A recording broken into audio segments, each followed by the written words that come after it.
لەگەڵ دەستپێکی وەرزی پاییز لە سنووری ناحیەی حاجی ئۆمەران لە باکووری ڕۆژهەڵاتی هەولێر وەرزی سەرما دەستی پێکردووە.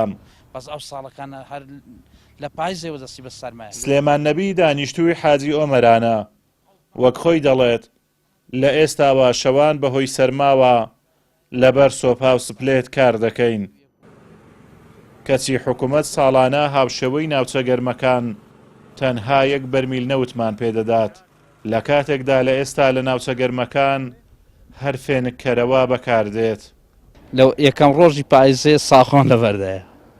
ساخۆن لەبەردایە سەرمایە زۆر بەیانیان جارێ بە تایبەتی بەیانیان زۆر ساردە. ئەو زارەکانە حکوومەت هەتا ئێستا نەوتشتوالەی تەوزیع نەکردووە بڵێم نازانین چەندی تەوزیع دەکەن چەندی تەوزیع ناکەن. حاجی ئۆمەران وەچی هەولێر حیساب دەکا. ناسی 2 بەرمیل لە نەوتام داتە ئێرەکانە بەرمیل لە نەوتەشی بووە هەولێر یان بۆ شوێنشی گەرمە سێر بنێری. هەموو یۆچی یەک حیساب دەکا. وەڵڵا ئەگەر لە بە ئەو کارەبای نەبێ بەخوای 10 بەرمیل 12 بەرمیل. ئەویش بڵێم ماڵ دەزانین عن ماڵی مە ئەوەن چون ئێمە 6 تەڵەبەن هەنە تەقریبا 3 تەڵەبەن حازر ئێستا لە ماڵین 3 ڕۆژ وەڵام خۆتان دەزانن حاجی ئۆمەران. فاڕۆق ئەحمەد هاوڵاتیەکی دیکەی ناحیەی حاجی ئۆمەرانە دەڵێ تا ئێستا هیچ سوادەیەک بۆ دابەشکردنی نەوت بەسەر هاوڵاتیانی ناوچە شاخاویەکان دیاری نەکراوە لە کاتێکدا وەرزی سەرما لەو ناوچانە دەستی پێکردووە. بەڕێوەبەری ناحیەی حاجی ئۆمەرانیش دەڵێت هەوڵ دەدەین لە زووترین کات سوتەمەنی بۆ هاوڵاتیان دابین بکەین. بە خۆتان دەزانەوە ماوەی چەند ڕۆژێک کە سەرما ڕووی لەو ناوچەیە کردو حەقوای حکوومەتی یاریمی کوردستان دەست پێش خەریب بکات لە ڕووی سوتەمەنی بۆ ئەو ناوچەیە لەبەرەوەی شوێنی ساردە جیاوازی هەیە. ئێستامان لێرە تەماشای کە لێرە سۆبەی پێ دەکەین لە خوارم و بەردە و پانکێسەش بەردەوامیە حەقوای حکوومەت پەلەی بکات لە دابەشکردنی نەفت بۆ ئەو ناوچەیە.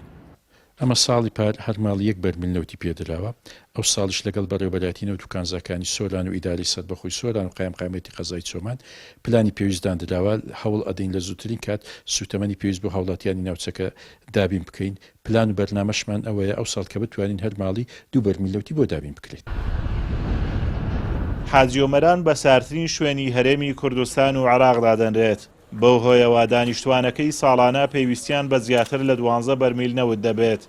بەڵام وەک خۆیان دەڵێن بەهۆی کارەبای 24 کاتژمێری کە لە ئێرانەوە بۆیان هاتووە بۆ هەر 1 کیلۆ 18 دینار وەردەگیرێت کەمتر نەوت بەکاردێنن.